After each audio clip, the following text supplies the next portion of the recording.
అందరికీ నమస్కారం అండి. ఈ మన కడప డిస్ట్రిక్ట్లో కాజీపేట మండలంలో హత్యాయత్నం జరిగింది. కీర్తన అనే అమ్మాయి పైన వెంకటేష్ అనే యువకుడు గొంతు కోసి మరీ చంపారు. ఇలా చంపడం వల్ల 2 కుటుంబాలు నిలబడ్డాయి. ఇప్పుడు రోడ్డున పడిపోయాయి. ఇక్కడ అమ్మాయి తల్లిదండ్రులు, ఇక్కడ అబ్బాయి తల్లిదండ్రులు. అసలు మన చట్టము ఏం చేస్తుంది? చట్టం అంటే ఏంటి? అంటే ఒక మనిషిని చంపినా కానీ అంత ధైర్యంగా ఉన్నారు అంటే ఏమీ చెయ్యలేరనా? మన చట్టం ఏమీ చెయ్యలేదనా వాళ్ళు?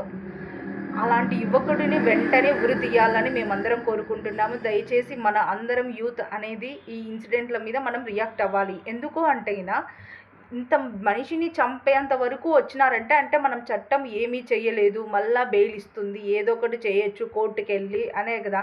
వాళ్ళ అమ్మగారు, వెంకటేష్ వాళ్ళ అమ్మగారు ఏమంటున్నారంటే, మేము థ్రెడ్ ఉంది పొలిటీషియన్స్ వల్ల, అలా లీడర్స్ వల్ల, అందరి వల్ల మా అబ్బాయికి కోర్టు ఏది చెప్తే అదే ఫిక్స్ కదా, కోర్టుకు వెళ్తాము అని చెప్పే విధంగా మాట్లాడుతున్నారు ఆమె.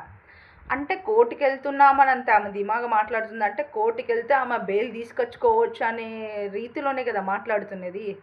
వెంటనే వెంకటేష్ అనే యువకుడిని మనము శిక్షించాలని నేను మనస్ఫూర్తిగా కోరుకుంటున్నాను. దయచేసి ఈ విషయాన్ని ప్రతి ఒక్కరూ షేర్ చేయండి, సబ్స్క్రైబ్ చేసుకొని అందరూ లైక్ చేయండి. ఎందుకంటే లైక్ చేయడం వల్ల ఎక్కువ రీచ్ అనేది వెళ్తుంది. వెంటనే శిక్ష అనేది పడాలి.